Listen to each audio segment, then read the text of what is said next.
Hey everyone, it's Desiree, and I am here with Create and INKspire and the monthly kit. Remember, this kit is created by our very own Courtney Kreeber. She does all of the images for the stamp. So these are her drawings. So I think that makes it extra special.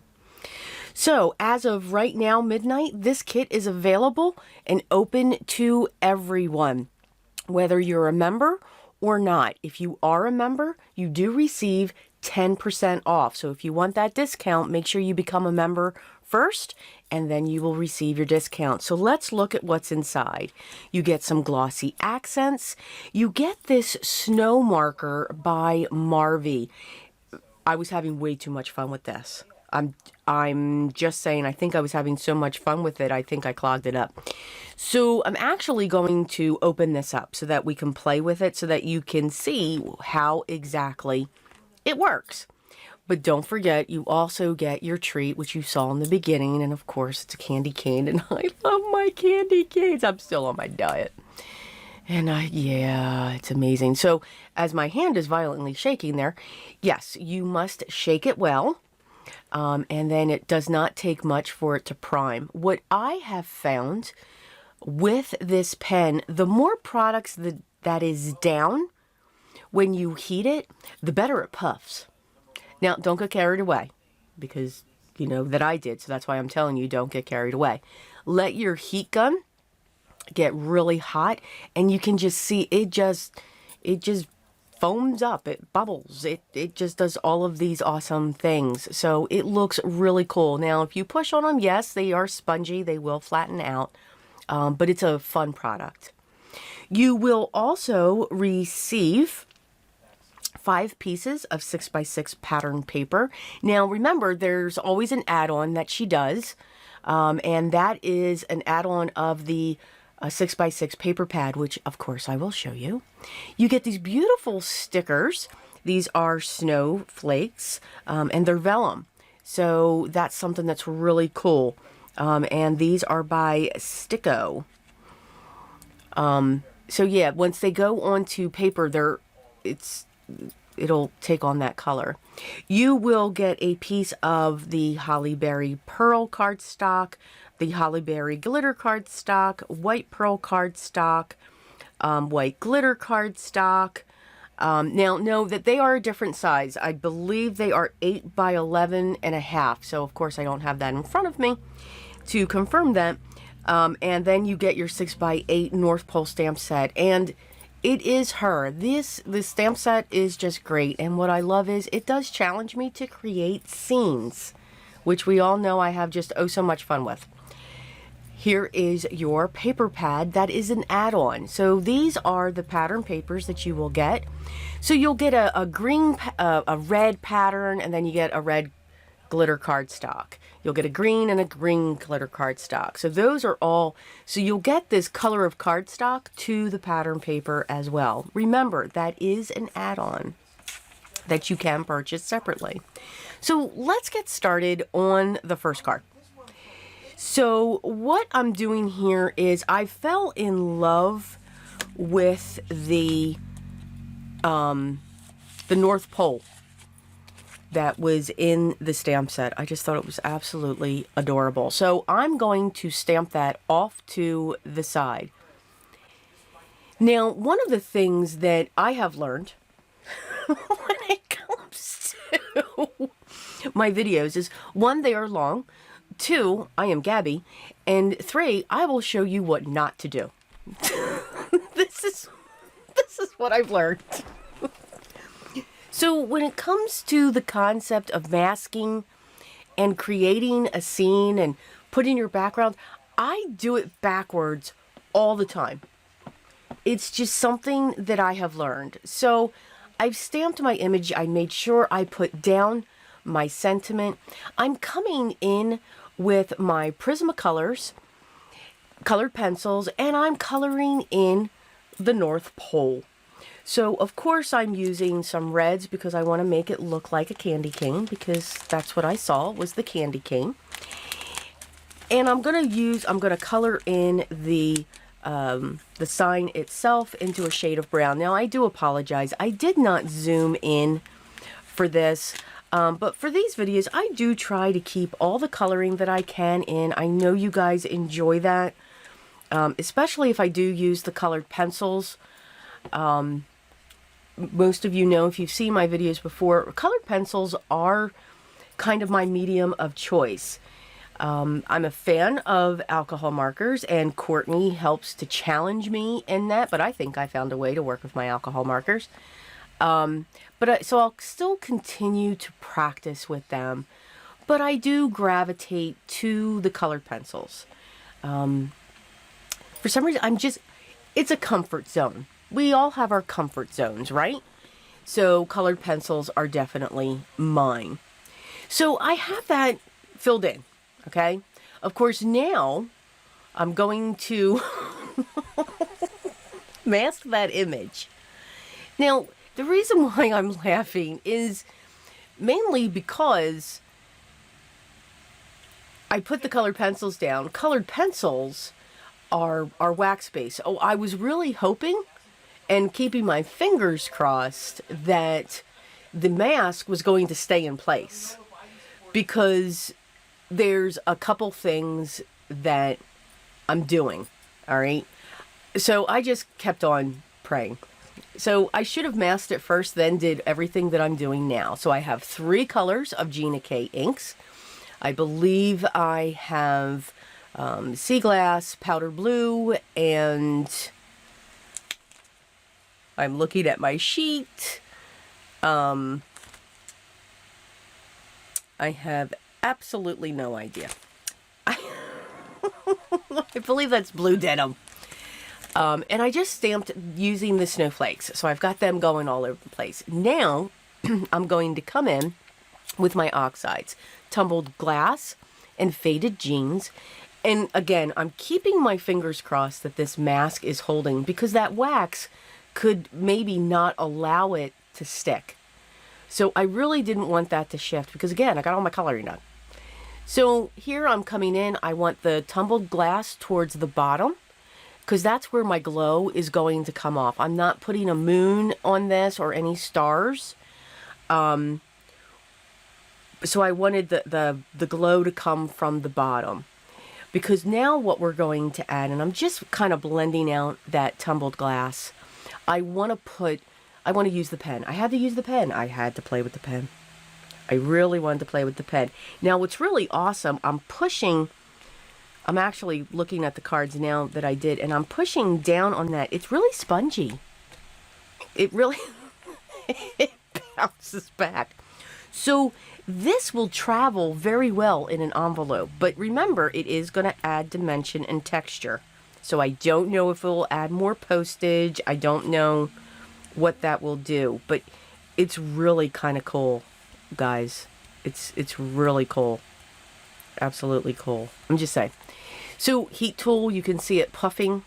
Now, I wanted to continue because I was thinking about putting some splatters on this card. I changed my mind. What I'm going to do now is put dots in the center of my snowflakes, and I'm going to heat set those as well. So they're going to get heat set. So now I'm going to have dimensions in the middle of those also. So I was just really having fun with the pen. I think it adds some really great dimension, and it really does hold up. But I did find that the more product you put down, the better puff you get. There's another technical term in our card making world, puff. We need to have a lot of puff on our cards. I'm saying puff, not huff. Just making sure everyone is very clear on that. Okay. So, that was our first card.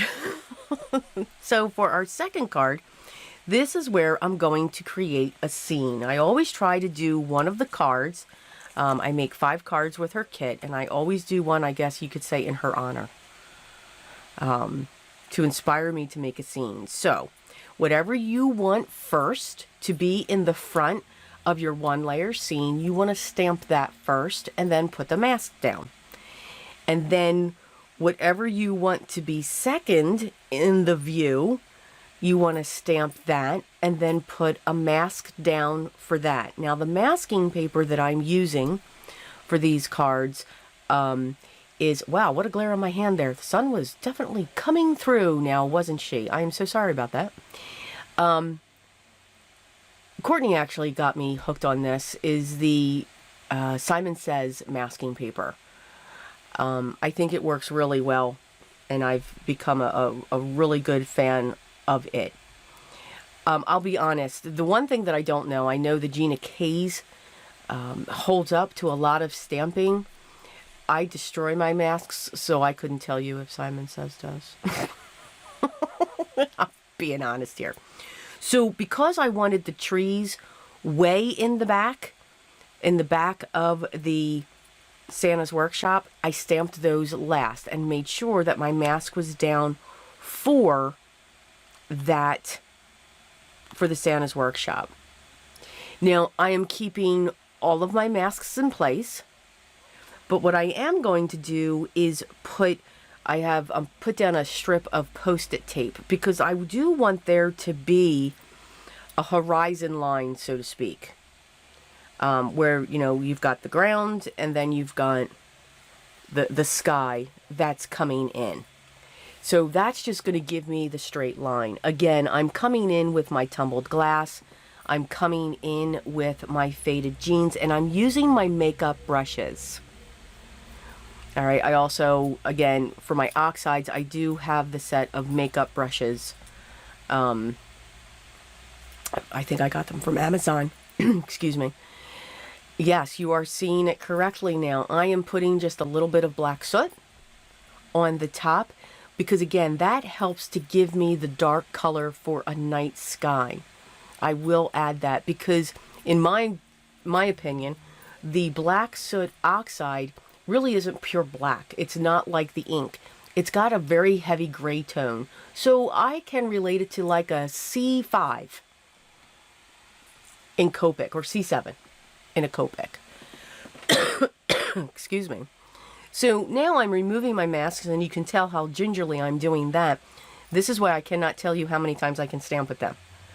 They don't last. I just kind of really get them off of the paper, and they always get destroyed. So here is our scene. So I realized I was not zoomed in because I do keep the coloring in. So something that I have found, and I actually realized it in the previous month kit from Create and INKspire, the fall kit, is maybe you don't have, you're building up your alcohol marker set. And again, alcohol markers are an investment. My opinion, okay, please, nobody, just know that this is my opinion. For the Copics, you have to mortgage your home. They're phenomenal markers. Absolutely. They are the Lamborghinis, what I refer to them for the alcohol markers. I am truly a fan of the Altenew and the Prismacolor markers. So they're the ones that you'll usually see me pull out. There are others that are good as well. I am comfortable with the brush tip, and I continue to work with them because I want to keep building my technique, and I want to continue to get comfortable with them. But what I have found, and what you can always remember, we can mix our mixed medias. We can mix our colored pencils. We can mix our watercolors with our alcohol markers, our, you know, colored pencils with our watercolors. Excuse me.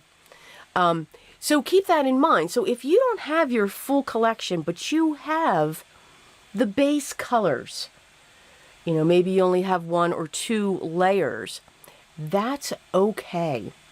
Because what I have found is you can use the base colors that you do have, blend the colors that you do have, and just having a simple set of colored pencils like Crayolas or a small set of the Prisma colors, and I'm talking like the 12s, you can still get your blends, because that's what I'm going to do here.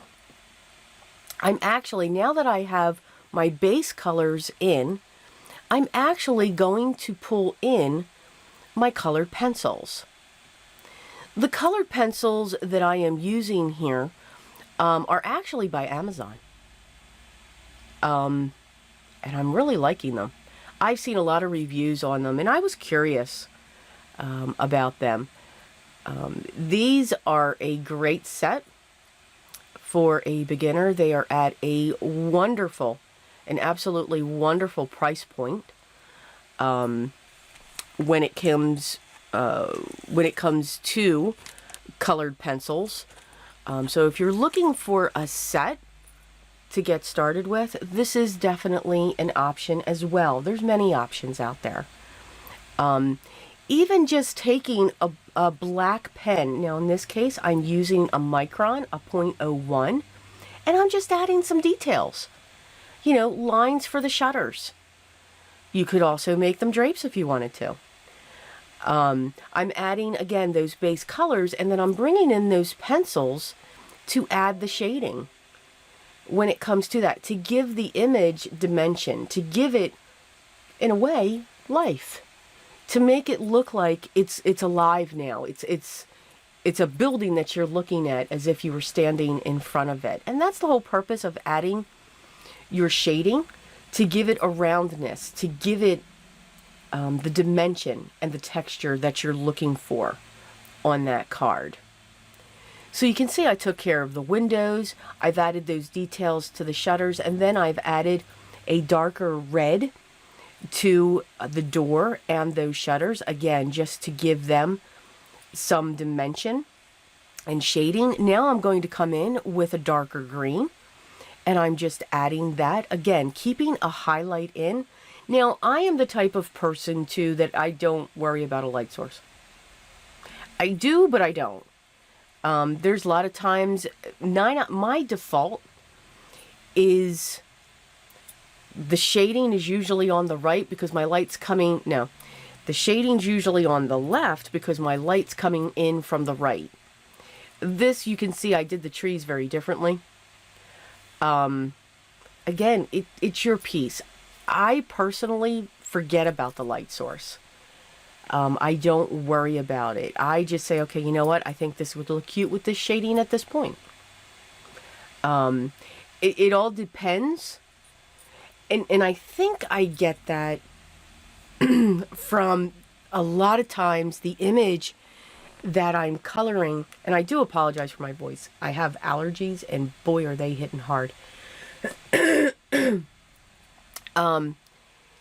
When it comes to, when I do florals, that highlight's kind of all over the place because the petals are bending, and I'm looking to give that curve to those petals.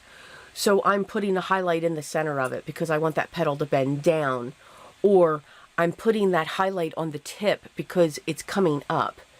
So that is probably why when it comes to a still image like this, I kind of throw it to the wind.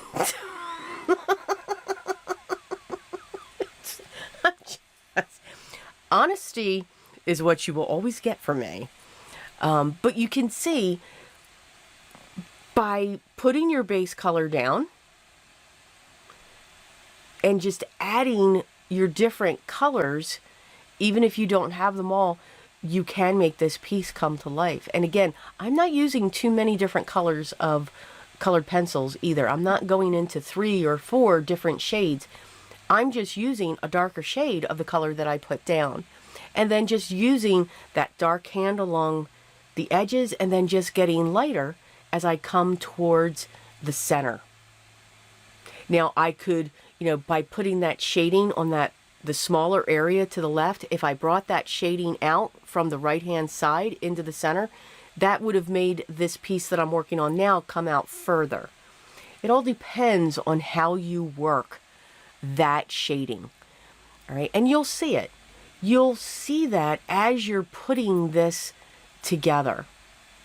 It depends on the strokes that I use. In this case, in some areas, I like to work with small circles.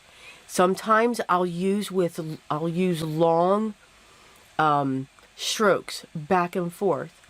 It really depends upon the paper that I'm working on. Now, this paper that I am working on is the Nina 80 pound. I do enjoy putting down that marker first because when I'm usually coloring with my colored pencils, I like a piece of paper with tooth. That means I like to use watercolor paper, cold press. I like to use Bristol paper, the more rough side, not the smooth side, because there is a rougher and a smoother side to it.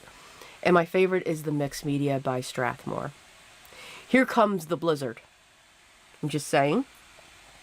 I have a no bleed white from P.H. Martin's, Dr. P.H. Martin, and I love it. It does not pick up the oxide, because usually if I would put a white ink on here, it'll actually, or a white gesso, it'll pick up that oxide and change its color.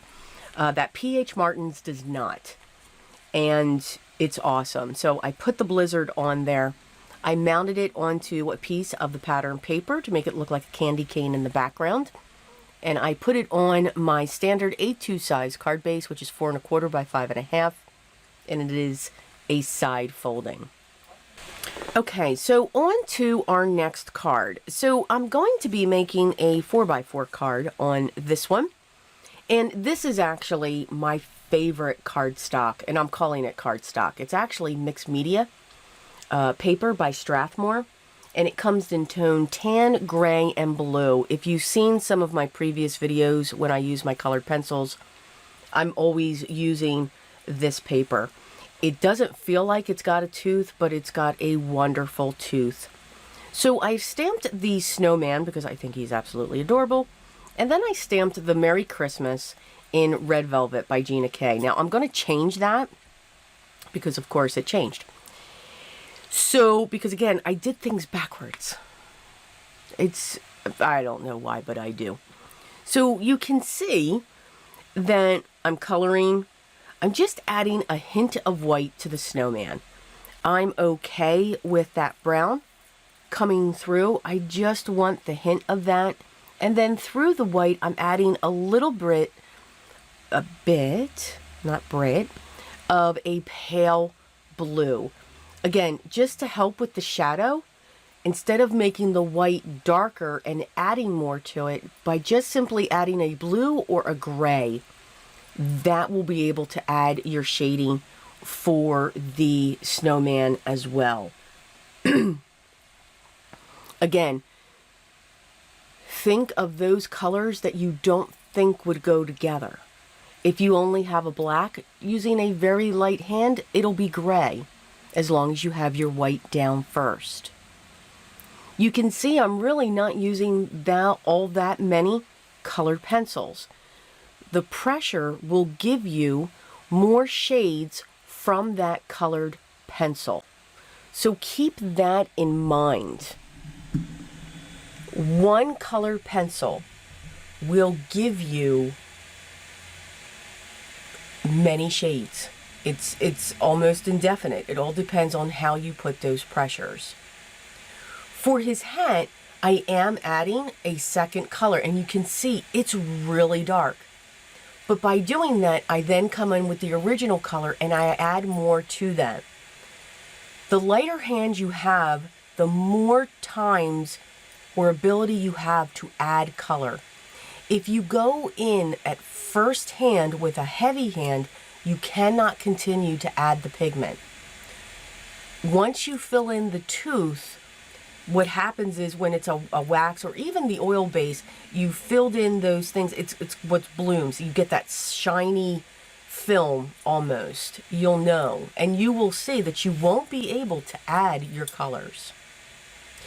So as you see, I stamped my sentiment, I did my coloring, and once again, I put the mask on again, keeping my fingers crossed. Now this one I had a better chance of holding, although I proved it with the North Pole there.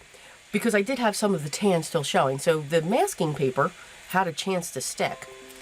So realized that I was still zoomed in for you all. Zoomed back out, but you really got to see close hand and how I blend all of my colors together. Again, using my makeup brushes and going over with the tumbled glass, the faded jeans, and again, yes, that black soot at the very tippy top, and making sure that just gets blended down.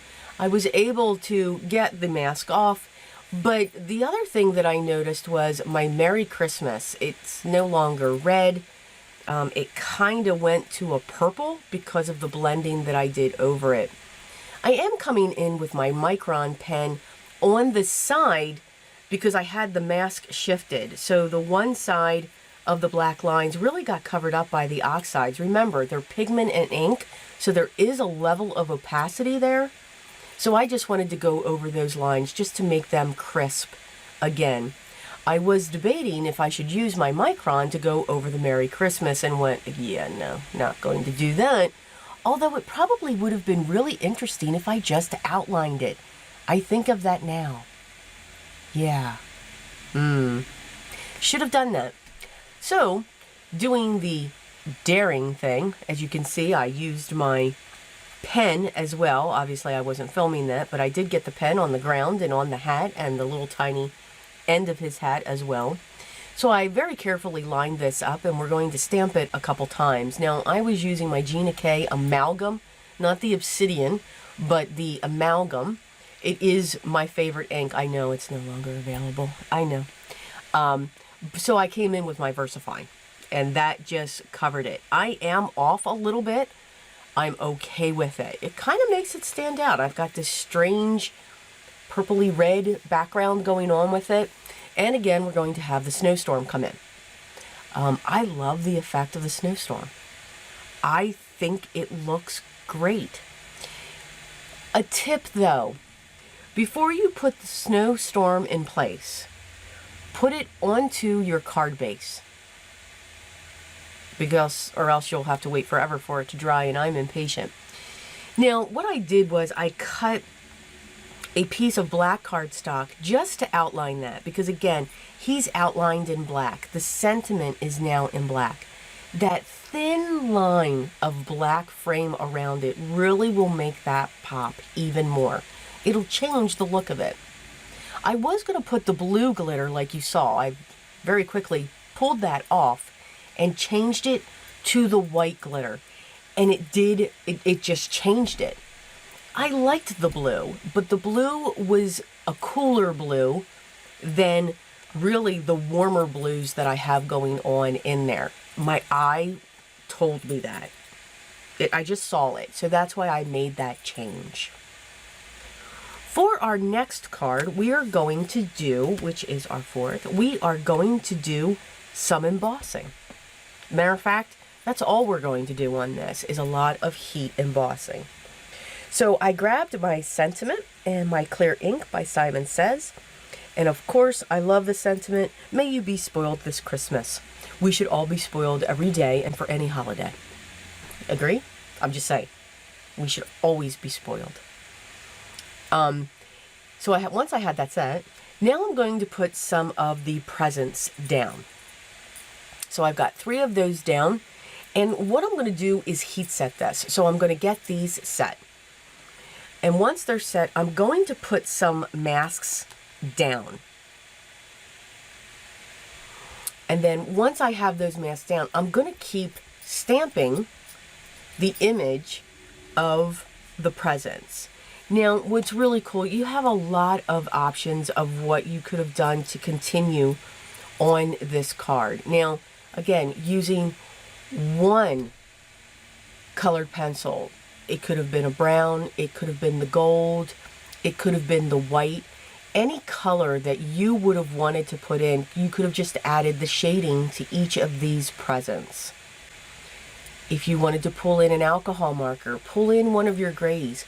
Just by putting that gray there and adding that shading line is going to make these presents come up and pop off the page.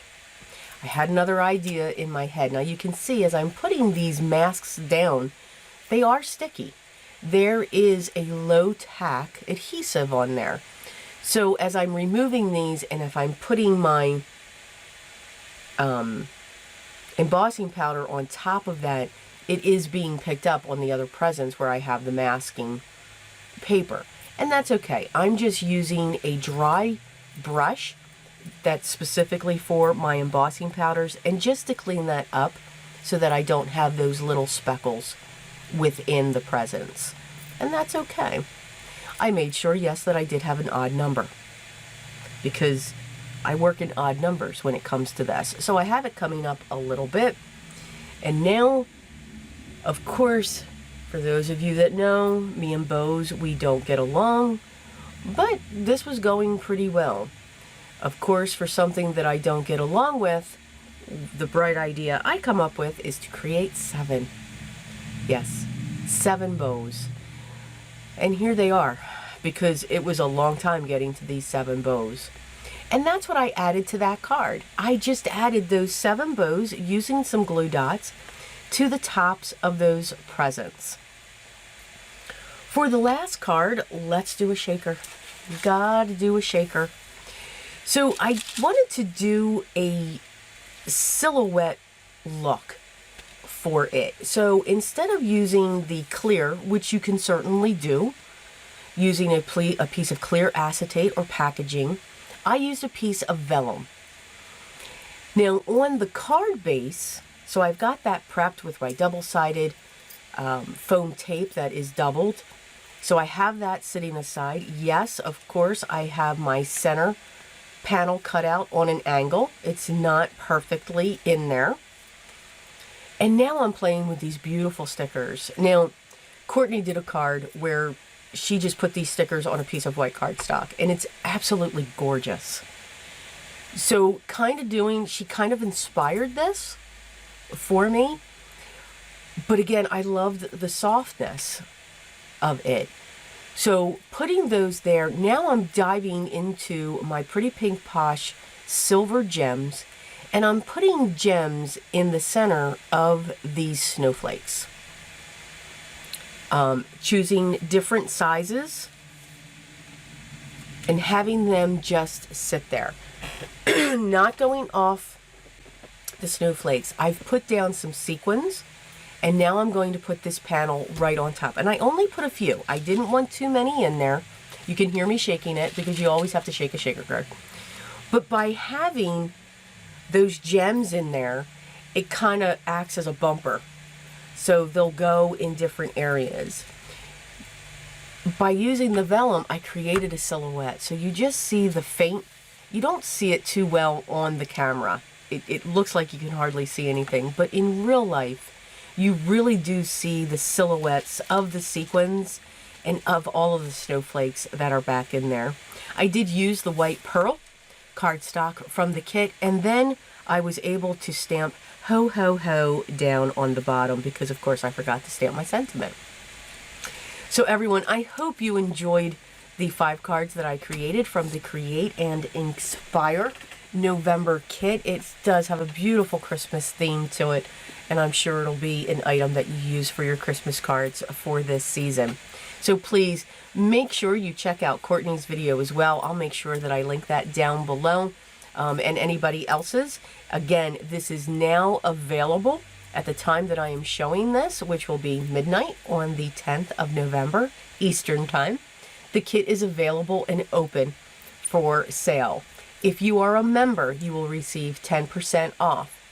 If you would like to receive that 10% off, I encourage you to become a member of her group so that you can receive that. So become a member first, and then you will get your 10% off. The group is a wonderful organization where you are the focus. She is there to help you so that you can continue to craft with classes and special events. So make sure you do check that out.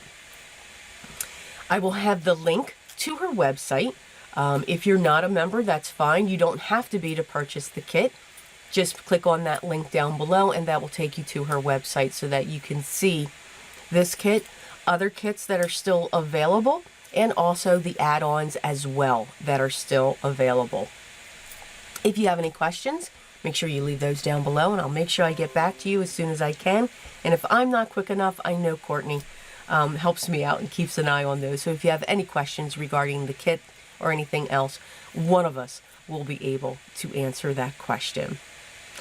Everyone, continue to stay safe and healthy. Have a great day, but always remember what's most important for me. Just do it a little bit each day. Always be creative. Till next time, guys. Take care.